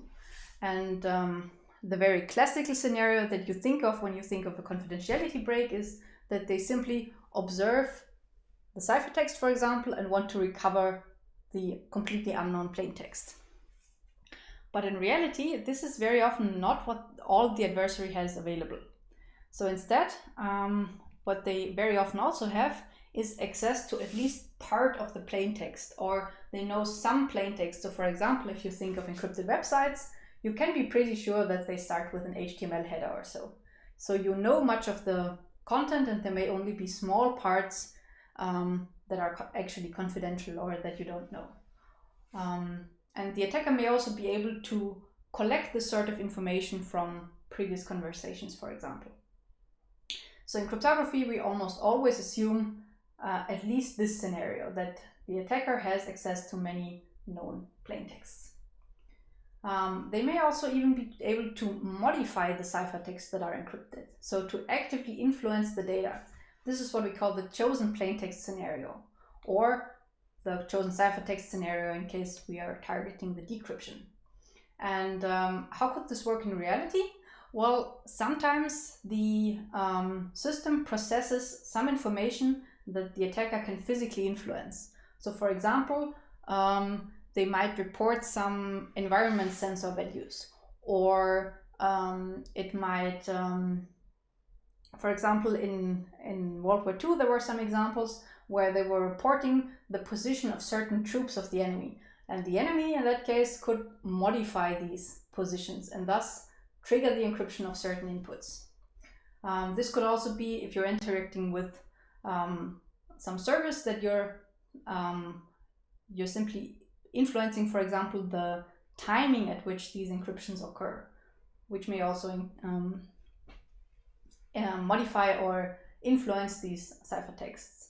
So in cryptography, these three are what we usually consider the attacker to have at least. So chosen plaintext scenarios, usually the bottom line that we require at least as attack scenarios against which we protect. And in most cases, we also try to achieve chosen ciphertext security, but this requires some extra effort often. And so some more terminology now. If we talk about the adversary being able to do any of this, we usually talk about the adversary asking queries of some oracle. So the oracle would be some machine that has the cipher implemented with our target key. And we say that the adversary asks some queries, such as they are querying the encryption of a particular message of their choice, or the decryption of some other ciphertext. So we will use or see these words quite a few times in the next weeks. Then there is one other question which we've somewhat addressed already, and that is, what can the adversary, or what does the adversary know about the system itself? So not the input and output data, but the box itself. And here we have two important words, which are generic and dedicated attacks. Both of them are a type of black box attacks, where generic means this is an attack that only uses the interface that a certain thing has, so only knowledge of the interface. And if this attack works, it would work with any other encryption scheme with the same input API, so to say, so with the same parameters of the same size. So for example, a generic attack that works against any encryption scheme with a 128-bit key is to simply try out all possible encryption keys, which of course takes a bit too long to actually do, but you get the idea. So using only the interface, no matter what the actual algorithm looks like, it's called a generic attack. And if we know the internals and take advantage of them, we speak of dedicated attacks. And this is what we usually do in pure cryptanalysis. We look at an encryption scheme and try to exploit its specific its specific specification to get a better attack that is better than these generic attacks here. Finally, if you have a particularly powerful attacker, they might not only be able to know the algorithm that is executed, but they might have some way to interact with the actual implementation. And this is what we call a gray box attack. Gray because the attacker gets more knowledge than just the black box algorithm. What they could, for example, be able to do is observe some side channels related to the process.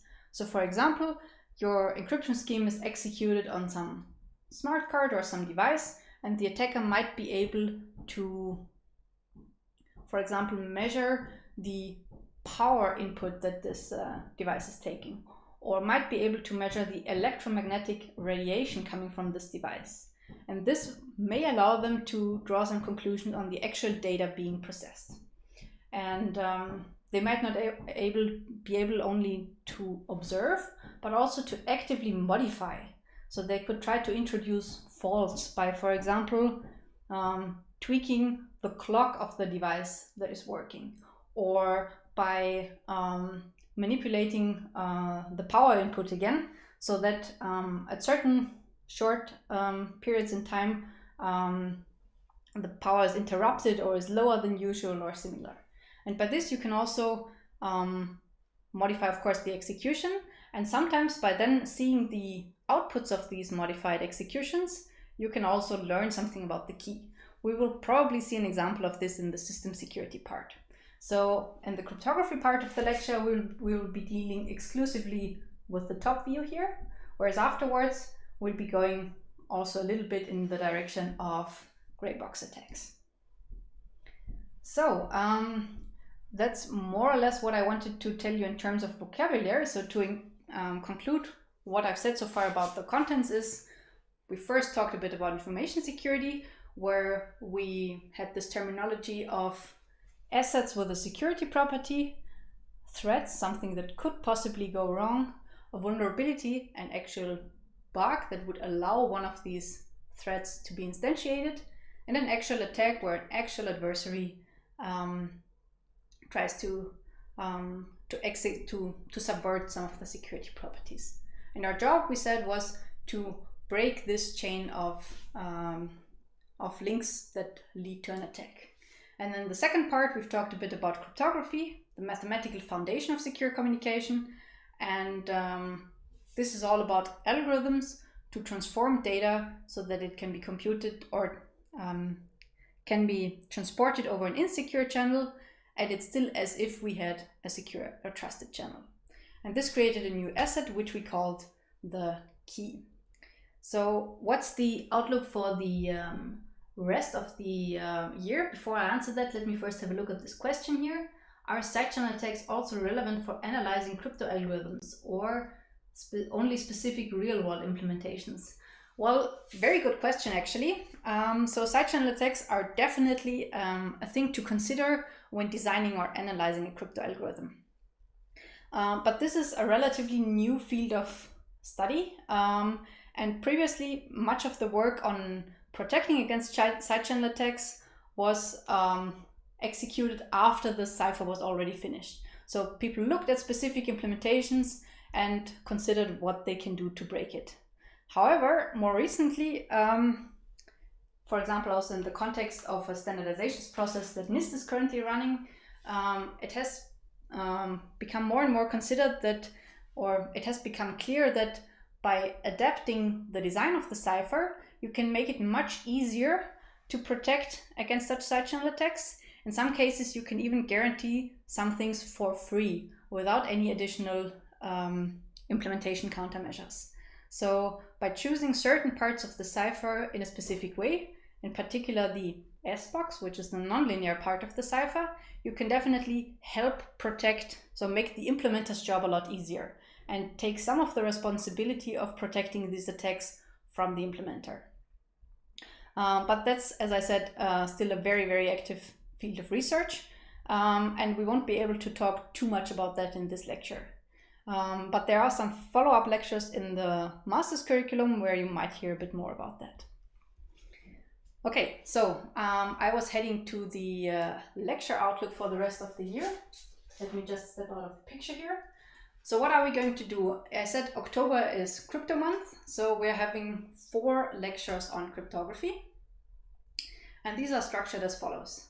So in the first one next week, we are going to talk about authentication. So any mechanisms that help to protect the integrity of things. Specifically, the types of schemes we will look at include hash functions and MACs, message authentication codes.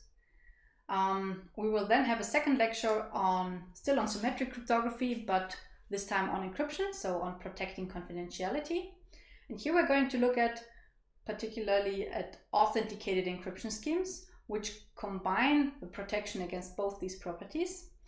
And we will also have here a look at the actual primitives that make this work. So while in the first week we are mostly going to stay on the mode level, here we're going to dive down and look at actual primitives, specifically the AES.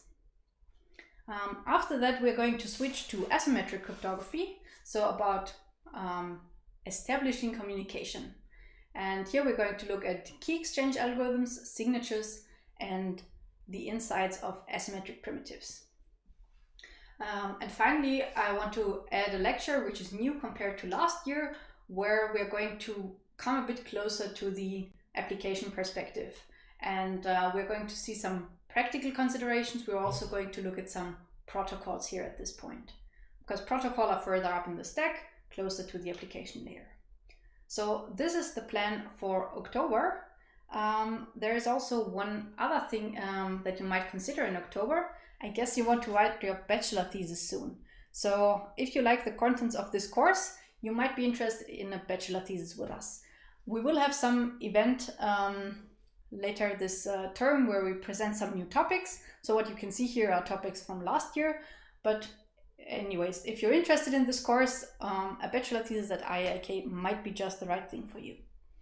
Yeah, that brings me to the end of the first lecture. We do still have some time for questions. And before you give me your questions, I also have one more question that would be relevant if you could answer for me, namely some feedback on how well this online lecture worked. So the setup is new compared to what we did in summer term, so we would really appreciate your feedback on that. So first, your quantitative feedback, did it work out? And second, if you have some specific comments on what worked out, please just give it to us in any way you find feasible. So please write a YouTube comment, contact us on Discord, just tell us which parts didn't work out for you. While you're still entering stuff here, maybe you can already think about which questions you have for me in the Q&A session afterwards. In the meantime, let me have a look at the results so far. So it seems that the interaction part was slightly weaker than the other ones, but overall it seems that things worked out pretty fine. I hope the audio also worked out for you in the end. So there was some comment in the beginning that the audio was a bit quiet. If you have any feedback on how well that worked in the rest of the lecture, let us know. Let's just wait a few more seconds here for more inputs, and then we'll open the Q&A session.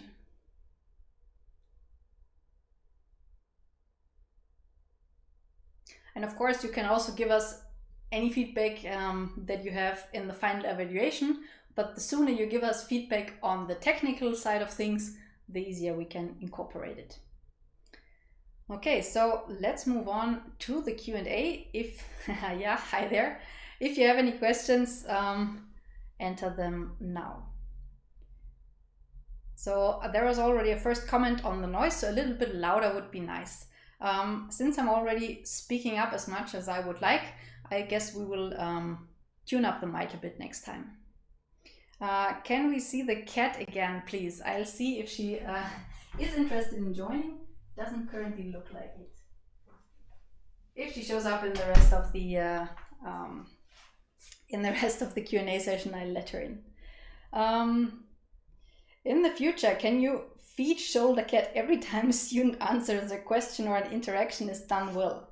Oh, there she is already. There we go. Okay, so additional motivation. That's a very good idea. I'm sure Kat would appreciate as well. So I'll prepare some sort of goodies next time in case she wants to join again. She or her very shy friend. So let's see what I already answered.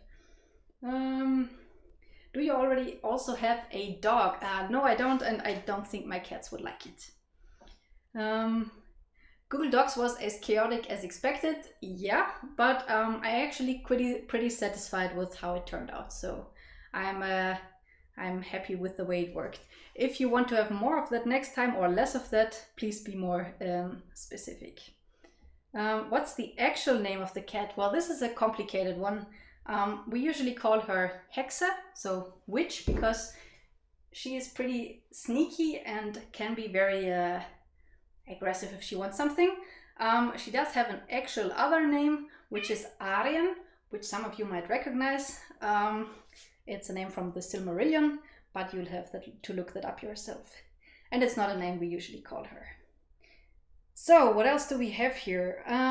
Do we also hear a little bit about quantum crypto? Yeah, but just a tiny little bit.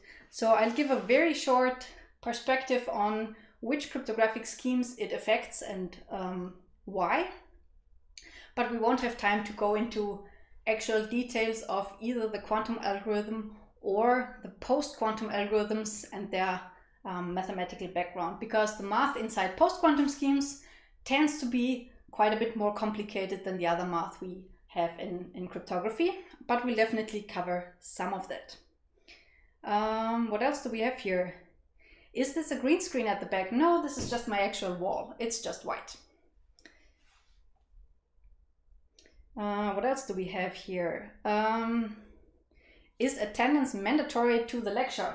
Well, of course not. I can absolutely not check or verify who of you is joining in the YouTube stream, so it's definitely not mandatory. Of course, it makes sense to listen to it. It makes sense to listen to it relatively soon, and I do like it better if you watch it live, because then I can have some interaction and can also see what your questions are, but it's not mandatory. Is the exam in November taking place online? So this is probably referring to the exam that we still have for last year's course. So most of you who are listening, this is not relevant for you. Currently, we're still planning to take this exam in the normal written on-campus way. In case that will not work out, we'll find some alternative, but I think it's more going to be that we do virtual oral exams in that case, because there are only very few candidates left who still want to do this exam. So in the last few exam dates we had, and we had many over the summer, there were usually just something like 10 people or so. So I would not do a written virtual exam before end of January. What else do we have here? Is there a scriptum or are there lecture notes from previous years? I'm not aware of lecture notes. There are some lecture notes flying around somewhere, but they refer to the version of this course as it was given, I don't know, 15 years ago or so. So it's certainly not up to date. If you do want some stuff to read, then I can really recommend the book that I linked in the beginning. So this Tools and Jewels book, because it does cover more or less the same topics as in the lecture. And if there is some stuff that you didn't find clear in the lecture, then I think you will find either a longer explanation there, or you can ask on Discord and we can provide you some more detailed write-up of that. So some references to detailed write-ups. As I said already, that book is available for free online by the authors, so on the author's official website. So you can just check if it answers your questions or not. And it's definitely a good read to keep by your side if you're following this lecture and if video is not your preferred input medium. What else do we have here? Are there any actual exciting news in crypto? Well, there are exciting news all the time. In particular because right now there are a few processes ongoing that will definitely influence the future of widely used crypto. So of course there's always crypto research in the background, but you don't usually get to see any of that. So we are working very hard on developing new ciphers and breaking older ones all the time.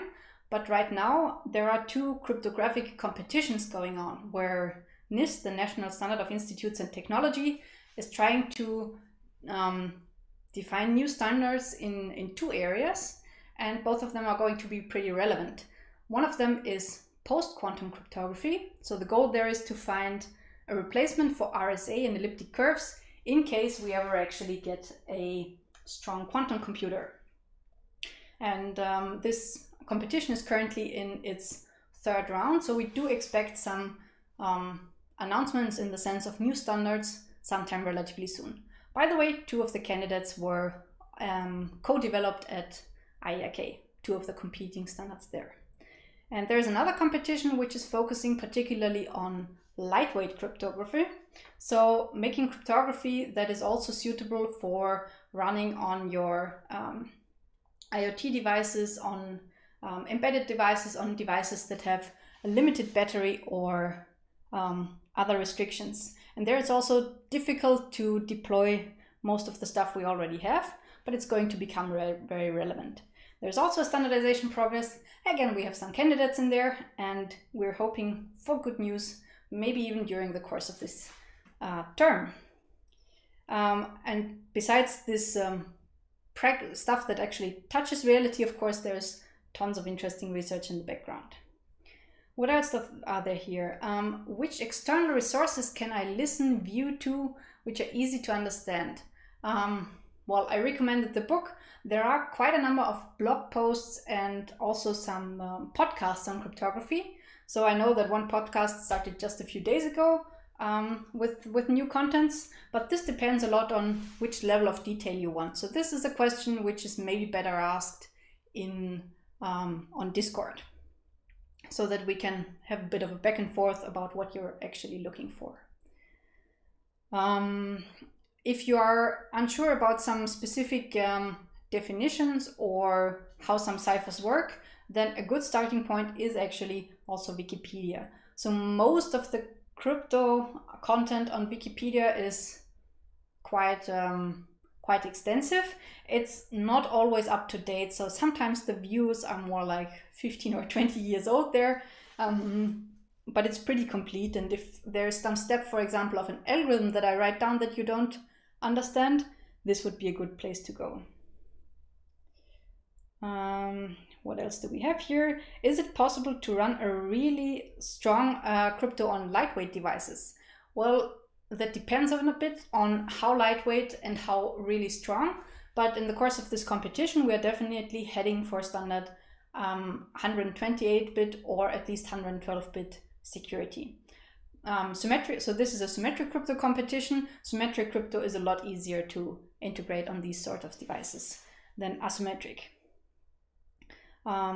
So depending on how lightweight, the answer is usually yes, but there might be cases where it doesn't work out so well. Is there research on blockchain technology at TU Graz? There are some activities. So the group of Christian Rechberger is doing some collaborations in this direction, but it hasn't been our classical area of research. Let's put it like that. So we are doing a few things there. I'm not personally doing anything related to blockchain, but if you're interested in that, maybe ask there. Do I need heavy math for the KU, like implementing own algos? Well, you do need a bit of math. You're not going to implement the actual crypto schemes, because doing that in a secure way is not an easy job, and it requires quite a bit of effort. What you're more going to do in the exercises is to have a look at attacks that try to do some tricks, so that illustrate, for example, what happens when you misapply algorithms, when you do some mistakes and how you call them and so on. So you will need a bit of math, but I promise it's not going to be too bad. So I should finish in the next 4 minutes or so. Let's see if there's anything I missed. Crypto means blockchain. It does not. So symmetric is generally more lightweight than asymmetric. Usually, yes. So in symmetric crypto, we usually have smaller keys and simpler operations that we execute. So symmetric crypto consists of more or less standard simple circuits that are relatively easy to describe, whereas in asymmetric crypto, you usually need some more advanced math, and this usually comes with having to manipulate large numbers, having to execute things like exponentiating by a large number or so. All of that is more costly than symmetric crypto, and the key sizes are also worse. Already answered that one.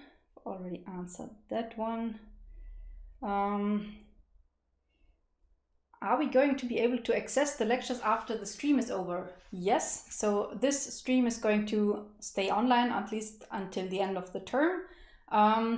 In case something unforeseen happens, we might switch to uploading the video instead of having the stuff on YouTube, but I'm not expecting that. So until the end of the term, yes, you're going to be able to watch this stuff. What else is there? Is the lecture covering enough material for the practicals, or should we consider any additional material? For the most part, the practicals are very closely based on the lecture. There are a few topics. For example, we're going to look at 1 or 2 crypto schemes that we aren't giving in detail in the lecture, but then there will be corresponding tutorials where we explain you the stuff. So you shouldn't have to read up on some entire area with external materials, but it may help you to, for example, consider the Wikipedia pages of some of the stuff if the explanations in the lecture were too short or not enough for your likings.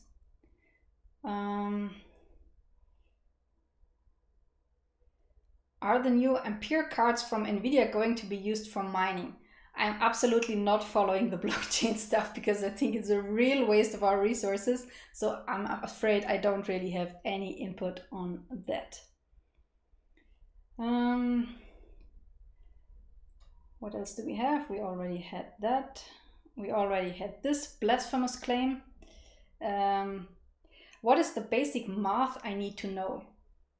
So the main ingredient that we're going to use is modular arithmetic, which means being able to compute numbers modulo some other number. You did this in discrete math in case you took that course. In case you didn't, you may want to look up this keyword of modular arithmetic. So this is not exclusively about knowing what the modulo operator does, but also about being able to do things like invert numbers modulo another number and things like that. We might also encounter a tiny bit of statistics or probability theory. So probability theory is something that pops up in many cases, but this is going to be limited to the real basics of this field. So knowing that if I have 2 to the 128 choices for something, then the chance that my first pick is the right one is 2 to the minus 128, stuff like that. If there are any areas where you notice during the lecture that you need some more background on that, let us know and we can try to provide some additional materials. Is there an exam for the KU? No, only the assignments and the corresponding interviews, Abgabegespräche. Why are the lectures of IAIK so good? Well, thank you. To be honest, I have no idea what the other lectures are like. I haven't been sitting in any of them. But yeah, I think one of the things that helps is that most of us really like what we are doing. And in particular, we also enjoy trying to tell other people about it. Do I need a calculator for the exam? No. How can we generate random numbers? Is a built-in library functions fine? We'll come to random numbers in one of the following lectures. DefU random is a good place to start, but I'll tell you more about it. Will we have a look at MacElise? I'm afraid not. So for those wondering, MacElise is a classic crypto system that has now become more popular because it seems to be secure against quantum computers. So it's also the basis of some of the candidates in the competition, but I'm afraid we're not going to have a closer look at that. If you're interested, you may want to do the follow-up master's course, which is called Cryptography, where we will cover more on post-quantum crypto. I agree with that, and I think it's a pretty good ending statement. So with that, I would close the Q&A. Thank you for all your questions and all your interaction. I really enjoyed this, and I'm really looking forward to next week. So see you there, and have a nice weekend.